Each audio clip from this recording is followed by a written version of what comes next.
Team India batter Sarfaraz Khan క్రమంగా పరుగుల యంత్రంగా మారుతున్నాడు. ఇరానీ కప్ 2024లో భాగంగా రెస్ట్ ఆఫ్ ఇండియాతో జరుగుతున్న మ్యాచ్లో ముంబై తరపున బరిలోకి దిగిన సర్ఫరాజ్ శతకంతో చెలరేగాడు. 149 బంతుల్లో సెంచరీ మార్క్ను అందుకున్నాడు. 14 బౌండరీలతో హోరెత్తించాడు. అయితే ఓవర్ నైట్ స్కోర్ 237తో ఇవాళ రెండో రోజు ఆట ఆరంభించిన ముంబై ఆదిలోనే వికెట్ కోల్పోయింది.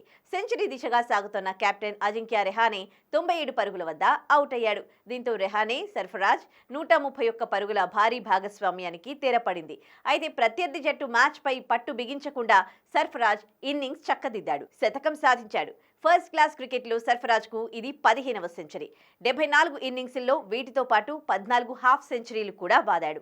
అయితే బంగ్లాదేశ్ టెస్ట్ సిరీస్కు సర్ఫరాజ్ ఖాన్ కూడా ఎంపికైన విషయం తెలిసిందే. కానీ 2 టెస్టుల్లోనూ తుది జట్టులో చోటు దక్కించుకోలేకపోయాడు. కేఎల్ రాహుల్కు అవకాశం ఇవ్వడంతో అతను బెంచ్కే పరిమితమయ్యాడు. మరోవైపు ఈ ఇరానీ కప్లో ముంబై జట్టుకు ప్రాతినిధ్యం వహించాల్సిన తన సోదరుడు ముషీర్ ఖాన్ రోడ్డు ప్రమాదానికి గురయ్యాడు. ప్రాణాపాయం తప్పినప్పటికీ మెడ భాగంలో గాయాలయ్యాయి. అయినా సర్ఫరాజ్ మైదానంలో ఏకాగ్రత కోల్పోకుండా సెంచరీతో సత్తా చాటడం విశేషం.